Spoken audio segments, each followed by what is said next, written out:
एक बार फिर से स्वागत है आप सभी का हमारे YouTube चैनल ग्रेविटी क्लासेस में।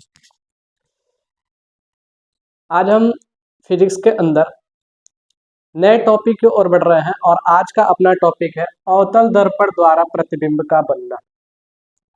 पिछले लेक्चर में हम लोगों ने देखा था कि अवतल दर्पण किसे कहते हैं, उत्तल दर्पण किसे कहते हैं और साथ साथ में ये भी देखा था कि मुख्य फोकस और फोकस दूरी किसे कहते हैं।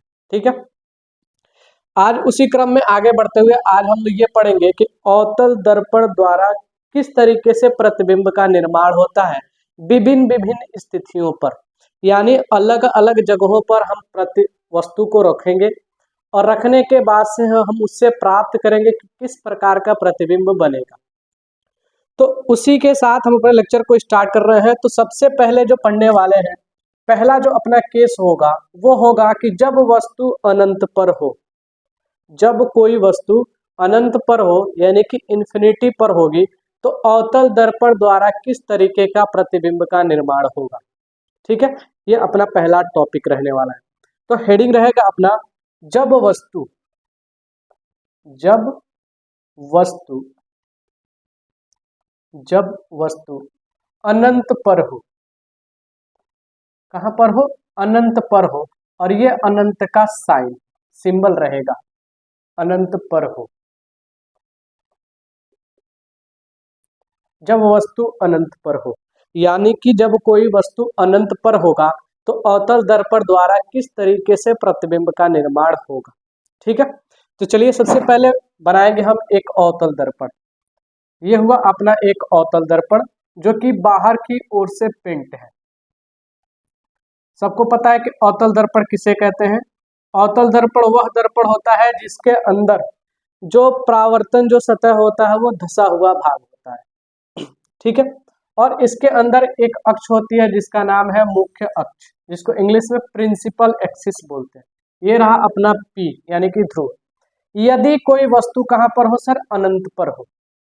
जब कोई वस्तु अनंत पर हो तो मान लेते हैं यहाँ पर कोई चीज वस्तु जो कि है अनंत पे है, जो यहाँ पर रखी हुई है। ठीक है, चलिए, और इसके अंदर हम लोगों ने ये भी पढ़ा था कि एक होता है F और एक होता है क्या होता है सर, C।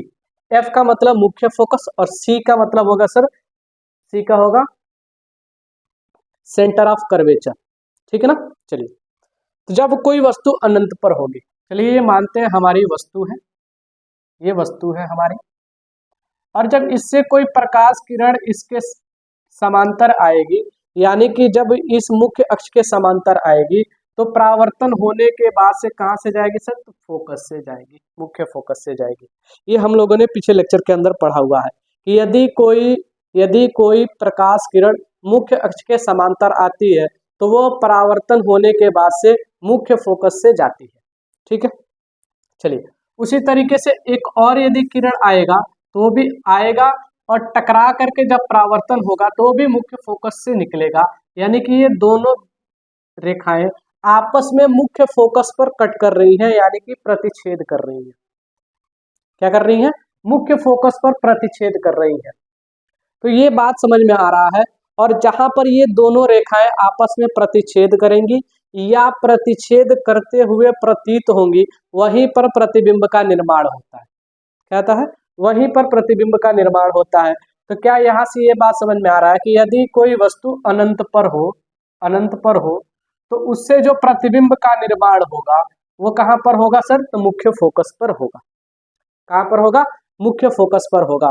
और उस प्रतिबिंब की प्रकृति किस तरीके की होगी, यानी कि यदि कोई वस्तु अनंत पर रखी हुई है अवतल दर्पण के सामने तो परावर्तन होने के बाद से जो प्रतिबिंब का निर्माण होगा उसका प्रकृति यानी कि नेचर किस तरीके का होगा। तो जो होगा यानी कि यहाँ पे जो हम लोग हेडिंग लगाएंगे वो ये रहेगा अपना प्रतिबिंब की प्रकृति, प्रतिबिंब की प्रकृति, प्रतिबिंब की प्रकृति। ठीक है, यानी कि नेचर ऑफ इमेज। इसके अंदर जो पहला पॉइंट हम लोग लिखेंगे वो यह लिखेंगे कि मुख्य फोकस पर, कहां पर सर, मुख्य फोकस पर जो प्रतिबिंब का निर्माण होगा वो कहां पर होगा, तो मुख्य फोकस पर होगा, यानी कि मुख्य फोकस पर। मुख्य फोकस पर, मुख्य फोकस, और मुख्य फोकस को कैपिटल एफ से दिखाते हैं, मुख्य फोकस पर। ठीक है सर, हाँ ठीक है। चलिए दूसरा पॉइंट इसके अंदर क्या लिखने वाले हैं, दूसरा पॉइंट क्या लिखने वाले हैं इसके अंदर, ये जो प्रकाश किरण है यानी कि जो ये परावर्तन हुआ है, ये दोनों आपस में प्रतिच्छेद करती हुई दिख रही है, यानी कि वास्तविक में प्रतिच्छेद कर रही है, आभासी नहीं है। और जो चीज वास्तविक में प्रतिच्छेद करती है वो चीज कैसा बनता है सर, तो उल्टा बनता है। तो ये वास्तव में प्रतिच्छेद कर रही है, तो सबसे पहले बोलेंगे वास्तविक है, वास्तविक। और जो चीज वास्तविक होगा उसके बारे में हम लोगों ने पढ़ा है, कैसा होगा सर, उल्टा होगा, उल्टा होगा। कैसा होगा, उल्टा होगा। और एक पॉइंट इसके अंदर बात करें तो जो यहाँ पे मुख्य फोकस पर जो बनेगा प्रतिबिंब, वो बिंदु आकार का बनेगा। कैसा बनेगा, तो बिंदु आकार का बनेगा, बिंदु आकार, यानी कि अत्यंत छोटा, अत्यंत छोटा। ठीक है, क्या इतनी बातें क्लियर है? जब कोई वस्तु अनंत पर होगा तो उससे अवतल दर्पण के सामने अगर रखेंगे तो उससे जो प्रतिबिंब का निर्माण होगा वो पहला पॉइंट मुख्य फोकस पर बनेगा, यानी कि जो प्रतिबिंब बन के आएगा वो मुख्य फोकस पर बनेगा। दूसरा बात यह कि वो वास्तविक बनेगा। वास्तविक का मतलब क्या हुआ कि जो प्रकाश किरणें आपस में जो प्रतिच्छेद करेंगी वो वास्तव में प्रतिच्छेद करेंगी। ठीक है, और जो चीज वास्तविक होती है उसके बारे में हम लोगों ने पढ़ा कि उल्टा होता है। और बिंदु आकार बनेगा, यानी कि अत्यंत छोटा बनेगा, पॉइंट साइज, यानी कि बहुत छोटा बनेगा। जो प्रतिबिंब बनेगा कैसा बनेगा, बहुत छोटा बनेगा। ये रहा अपना पहला केस। दूसरा केस क्या होगा सर, दूसरा केस जैसे इस वस्तु को आगे लेके जाएंगे, ध्यान से देखिए दूसरा केस क्या होने वाला है। अगर इस वस्तु को थोड़ा सा और आगे हम करें तो ऐसा कह सकते हैं कि अनंत और सी, यानी वक्रता केंद्र और अनंत के बीच में हो, ये भी लिख सकते हैं। या ये लिख सकते हैं कि वक्रता केंद्र के पीछे हो, जब वस्तु वक्रता केंद्र के पीछे हो। तो लिखेंगे दूसरा केस, जब वस्तु, जब वस्तु,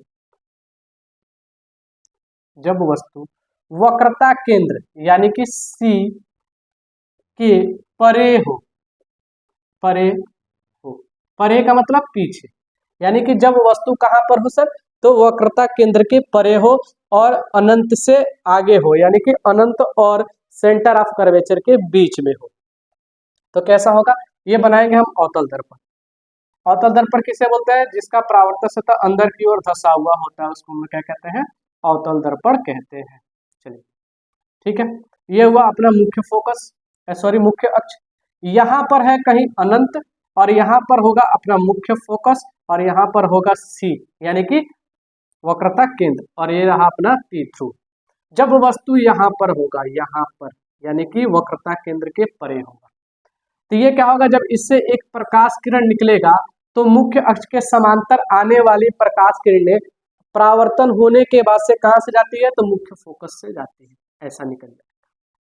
ठीक है सर, हाँ ठीक है। चलिए अगला क्या होगा, एक प्रकाश किरण को हम क्या करेंगे, यहीं से निकाल लेंगे मुख्य फोकस से। कहां से निकालेंगे, मुख्य फोकस से। तो ध्यान दीजिए कि जब ये समांतर आ रहा था तो परावर्तन होने के बाद से, समांतर आ रहा था परावर्तन होने के बाद से मुख्य फोकस से जा रहा था। यदि मुख्य फोकस से ही आएगा परावर्तन होने के बाद से, कैसा हो जाएगा सर, तो समांतर हो जाएगा। कैसा हो जाएगा, समांतर हो जाएगा। कैसा हो जाएगा, समांतर हो जाएगा। और ठीक से देखा जाएगा तो ये सी से पीछे कट कर रहा है। कैसा कट रहा है, सी से पीछे। ठीक से देखिए आप लोग, सी से पीछे ऐसे। ठीक, चलिए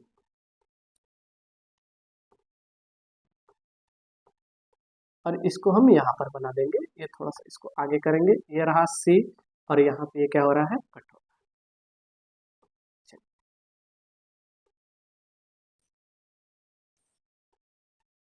है ऐसे। ये रहा अपना ए और ये रहा बी, और ये उल्टा बनेगा तो ये रहेगा बी डैश और ये रहेगा ए डैश। इसकी प्रकृति की अगर बात करें, यानी कि जब वस्तु सी के परे होगा तो जो प्रतिबिंब का निर्माण होगा वो कहां पर होगा सर, कहां पर निर्माण होगा, यहाँ पर निर्माण होगा सी और एफ के बीच में। कहां पर निर्माण होगा सर, तो सी और एफ के बीच में निर्माण होगा, ये पहले से ही था। ठीक है ना, सी और एफ के बीच में निर्माण होगा। ठीक है, चलिए, यानी इसकी अगर प्रकृति की बात करें, प्रतिबिंब की प्रकृति, प्रतिबिंब की प्रकृति, प्रतिबिंब की प्रकृति, प्रतिबिंब की प्रकृति कैसी होगी, यानी कि अगर C से पीछे किसी वस्तु को रखेंगे, वक्रता केंद्र के पीछे यदि किसी वस्तु को रखेंगे, तो जो प्रतिबिंब का निर्माण होगा अवतल दर्पण से परावर्तन होने के बाद वो किस तरीके का बनेगा। तो पहला पॉइंट अगर हम लोग ठीक से देखें तो हमको क्लियरली दिख रहा है कि ये जो आपस में प्रतिच्छेद कर रही है वो C और F के बीच में कर रही है। कहाँ पर कर रही है? C और F के बीच में। तो पहला पॉइंट ये लिखेंगे कि C और F के बीच, F तथा C के बीच, F तथा C के बीच, F तथा C के बीच, F तथा C के बीच, F तथा C के बीच का क्या मतलब है सर? मुख्य फोकस और वक्रता केंद्र के बीच में प्रतिबिंब का निर्माण होगा। यानी कि ये जो दोनों आपस में रेखाएं कट कर रही हैं, ठीक से देखा जाए तो ये वाली रेखा और ये वाली रेखा किरण आपस में ये दोनों C और F के बीच में कट कर रही हैं, यानी कि प्रतिच्छेद कर रही हैं। तो उसी को हम लोग लिखा F तथा C के बीच जो प्रतिबिंब का निर्माण होगा वो कहाँ पर होगा? F तथा C के बीच में होगा। चलिए, पहला पॉइंट। दूसरा पॉइंट क्या लिखेंगे? क्या ये रेखाएं आपस में वास्तविक में कट कर रही हैं? हाँ, वास्तविक कट कर रही है। लिखेंगे वास्तविक, वास्तविक, ठीक है। और वास्तविक है तो हमको पता है, लिखेंगे उल्टा है। कैसा है? उल्टा है। और एक बात करें तो ये वस्तु से छोटा बनेगा। ध्यान से देखिए, ये वस्तु AB की लंबाई है और ये जो प्रतिबिंब बन के आ रहा है A डैश B डैश, वो प्रतिबिंब की लंबाई है। क्या है? वस्तु AB से लंबाई प्रतिबिंब क्या है? छोटी है। वस्तु AB की लंबाई से प्रतिबिंब AB डैश की लंबाई क्या है सर? छोटी है। तो लिखेंगे वस्तु से छोटा, वस्तु से छोटा, वस्तु से छोटा। क्या ये बातें क्लियर है? क्या इतनी बातें आप लोग समझ में आ रही है? यानी कि पहला पॉइंट हमने पढ़ा कि जब वस्तु अनंत पर हो तो प्रतिबिंब का निर्माण कहां पर होगा? मुख्य फोकस पर होगा। और जब वस्तु वक्रता केंद्र के परे होगा, या ऐसा भी लिख सकते हैं कि अनंत और वक्रता केंद्र के बीच में होगा, तो जो प्रतिबिंब का निर्माण होगा वो मुख्य फोकस और वक्रता केंद्र के बीच में होगा। अब जो तीसरा केस पढ़ने वाले हैं, जैसे जैसे वस्तु को इधर आगे करेंगे तो धीरे से वस्तु कहां पर चली जाएगी? वक्रता केंद्र C पर। यानी कि जब वस्तु C पर हो, तीसरा हेडिंग रहेगा अपना, जब वस्तु C पर हो। C पर हो का मतलब क्या हुआ सर? जब वस्तु वक्रता केंद्र पर हो, जब वस्तु C पर हो, यानी कि जब वस्तु वक्रता केंद्र पर हो। तो यहाँ पे फिर से अवतल दर्पण बनाएंगे। ठीक है, ये रहा अपना अवतल दर्पण, और इसको पीछे से क्या करेंगे? पेंट कर देंगे। ठीक है, और इसके अंदर रहेगा ये अपना मुख्य अक्ष, मुख्य अक्ष। ठीक है, चलिए, अब यहाँ पर है अपना P यानी कि ध्रुव, यहाँ पर है अपना मुख्य फोकस, और यहाँ पे है अपना वक्रता केंद्र, और इधर कहीं पर है क्या? अपना अनंत। अब इसकी कोई जरूरत नहीं है। अब वस्तु को हम कहाँ पर रखेंगे सर? तो यहाँ पर C पर रखेंगे। कहाँ पर रखेंगे? C पर, C पर, और इसका नाम दे देंगे A, और इधर क्या सर? B। जब इससे प्रकाश से निकल के इसके समांतर चलेगा तो परावर्तन होने के बाद से कहाँ से निकलेगा सर? मुख्य फोकस से निकलेगा। कहाँ से निकलेगा? तो मुख्य फोकस से निकलेगा।